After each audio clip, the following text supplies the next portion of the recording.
তো আমার হচ্ছে ফিজিক্যাল ফার্মেসি ল্যাব এক্সাম। তো এটা হচ্ছে এক প্রকার স্টাডি ব্লগ, যদি আমি স্টাডি করি না, বাট আজকে আমি ভাবছি আমি স্টাডি ভিডিও বানাবো, ব্লগ বানাবো। মানে ইচ্ছা করলো হুদ্দাই। তো এটা দেখে কেউ মোটিভেট তো হবে না ফর শিওর, বাট ডিমোটিভেট অনেকেই হয়ে যাবো যে এক্সামের আগের দিন পড়ে হচ্ছে পাশ করা যায়, যদি সব স্টুডেন্টরা এরকমই করে। তো আমি পড়তে বসছি হচ্ছে সন্ধ্যা 7:30টায়। সারাদিন আমি শুধু ঘুরে বেড়াইছি, আর 7টার দিকে আমার মনে হয়েছে যে না, পড়তে বসা উচিত। এইটি করতে করতে আমি হচ্ছে পড়তে বসছি। তো আমি আমার সব ফ্রেন্ডদের কাছে কোনো মতে ল্যাব রিপোর্ট হচ্ছে আগে লেখা শেষ করছি এত কষ্টে, যে মানে ঘুম আসতেছে। তবু আমি ভাবলাম যে না, এবার একটু লেখালেখি করি। দিয়ে বারবার কোনো ফোন পড়ে যেতেছে, ফোন সাইড করতে পারতেছি না। আর অনেক কষ্টে ফ্রেন্ডদের থেকে আমি কোনোভাবে লেখা ল্যাব রিপোর্ট কমপ্লিট করছি। আর আমি ভাবতেছিলাম একটু পড়া দরকার, কারণ আমি কিছু পড়িনি, কিচ্ছু না, শুধুমাত্র আমি লিখছি। শুধুমাত্র আমি ল্যাব রিপোর্ট করছি, আর এখন আমি একটু পড়া শুরু করছি, যা যা ইম্পর্টেন্ট টপিকগুলো আছে। আর আমি পড়া চাইতে বেশি, আমি বই দাগাই বেশি। তো আমি ভাবছি আমার হাত থেকে আমি মার্কেটে রেখে দিই, আর এতক্ষণ পড়ালেখার পর পর সরি। তো আমি ভাবলাম যে না, এখন আমি একটু ঘুমানো দরকার। তো আমি ঘুমাইতে যাবো, আর আমি 100টা অ্যালার্ম মারছি, কিন্তু অ্যালার্ম মারার পরও আমি সকাল 7টার দিকেই উঠছি। 5টা 6টার দিকে উঠা আমার রক্তের মধ্যেই নাই, তবে জীবনে উঠতে পারিনি। তো আজকে আমি উঠবো এমনটা কোনো কথা নেই, ব্লগ বানানোর জন্য না। তবে সকাল সকাল উঠা কোনো মতো হচ্ছে ব্রাশ করছি, আর আমার মুখটা ঠিক এরকম ছিল। আর আমি সকাল সকাল ভাবলাম যে একটু আকাশ বাতাস দেখি, আর আমি মনে মনে ভাবছিলাম যে আল্লাহ, আমার আজকে এত লেট হয়ে গেছে, কারণ সকাল 10টার দিকে আমার এক্সাম, আর 9টা 45 আমার হচ্ছে ক্লাসে থাকা লাগবো।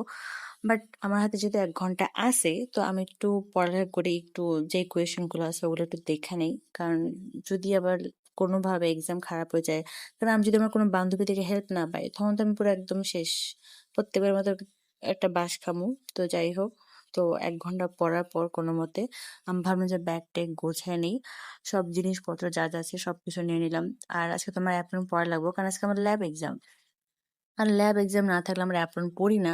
আজকে কোনো গাড়ি ছিল না, আমার কপাল। যাই হোক, কোনো মতে একটা গাড়ি পাইছি, পায়াটা আমি আমার বান্ধবী চলে গেছি। আর এটা হচ্ছে আমার ভার্সিটির রাস্তা, এত সুন্দর রাস্তাতে আমি রেগুলার যাতায়াত করি, এত সুন্দর রাস্তা, দুই ধারে হচ্ছে নদী, নদীর মাঝখান দিয়ে হচ্ছে আমি যাই। তো যাই হোক, আমরা হচ্ছে মামার দোকানে চলে গেছি, কারণ ওখান থেকে হচ্ছে আমাদের ল্যাব রিপোর্টের কভার পেজ নেওয়া লাগবে। কারণ হচ্ছে যেহেতু অ্যাসাইনমেন্ট বা ল্যাব রিপোর্ট বানাতে গেলে হচ্ছে এটা কভার পেজ লাগে, বাইন্ডিং করা লাগে। আর এদিকে মামা অনেক বেশি ব্যস্ত ছিল, তাই আমরা ভাবলাম যে আমরাই পণ্ডিতি করি, আমরা আসি কি করতে, আমরা তো ইয়াং কিসের জন্য। তো আমরাই হচ্ছে ল্যাব রিপোর্টের যা কাজ টাজ আছে প্রিন্ট আউট সেটা করছি। করে আমি হচ্ছে চলে গেছি লিফটে, অবশ্যই লিফটেই যাবো, আমাদের সিঁড়ি দিয়ে 6 তলায় উঠবো না এত কষ্ট করে। তো তারপর আমি আর আমার বান্ধবী চলে গেছি হচ্ছে ল্যাবে, যে জায়গায় হচ্ছে আমাদের এক্সাম হইব।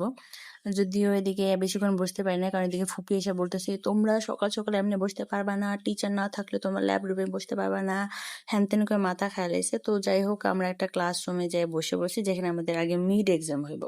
তো এখানে আমরা ডিসকাস করতে করতে আমি জানতে পারছি যে আমি আমার পিডিএফ পড়ছি, কিন্তু আমি স্যারের দেওয়া ক্লাসের লেকচার কিছু পড়িনি। যাই হোক, সেটা না পড়ে আমি এক্সাম দিয়েছি, এক্সাম দিয়ে আমাদের মিডের এক্সাম শেষ, আমরা হচ্ছে বের হয়ে গেছি। এই জন্য এত বেশি রাশ, কারণ অন্য সেকশনরা হচ্ছে আমাদের ক্লাসে যেতেছে।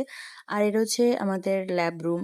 তো এখানে হচ্ছে আমরা এখন আমাদের ফাইনাল এক্সাম দিব, যেখানে হচ্ছে আমরা এক্সপেরিমেন্ট করবো, আর বাকি সব যা যা আছে ওই সব লিখবো। তো এদিকে ভাইয়া হচ্ছে আমাদের কংগ্রাচুলেশন করতেছিল, কারণ আমরা ফুটবল গেমে হচ্ছে জিতে গেছিলাম তার জন্য।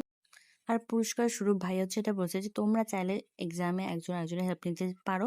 ভাইয়া হচ্ছে আমাদের খুব একটা বেশি বকাবকি করবো না, তো মানে আমরা হচ্ছে হেল্প নিতে পারি চাইলে। তো এই জন্য আমরা চোরামি করার কোনো মানে ওয়ে হচ্ছে বাদ রাখি নাই। তো লেখালেখি শেষ, এদিকে আমার বান্ধবী বাচ্চার জন্য ফিটার আনছে, কারণ একটা বেবি আছে অবশ্যই। আর এই সেই পিকনোমিটার, যেটা দিয়ে হচ্ছে আমরা এক্সপেরিমেন্ট করতেছি। এদিকে আমাদের স্টুডেন্ট একজন পিকনোমিটার ভিতর এটা পরিষ্কার করতে যাচ্ছে, টিস্যু ঢুকাই দিয়েছে, যেটা আর বের করতে পারতেছে না। আর তারপর যাই হোক, আমরা কোনো মতে আমাদের এক্সপেরিমেন্ট গুলো করছি, ক্যালকুলেশন করছি, আর করার পর 1 ঘন্টা 2 ঘন্টা টাইম ছিল। তো আমরা ভাবছি যে এবার আমরা চলে যাই নিচে, যে কিছু খাওয়া দাওয়া করি, কারণ সকালবেলা না খাই বেরোইছি ভাই।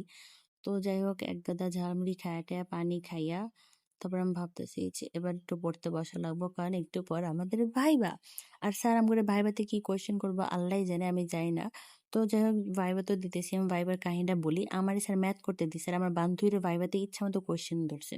তো যাই হোক, এক্সাম যেহেতু শেষ, তো এবার একটু শান্তি। তো আমরা খাওয়া দাওয়া করে ভাবলাম যে এবার হচ্ছে একটু ছুটি টুটি কাটামো। ছুটি তো আমি সারা বছরই কাটাই।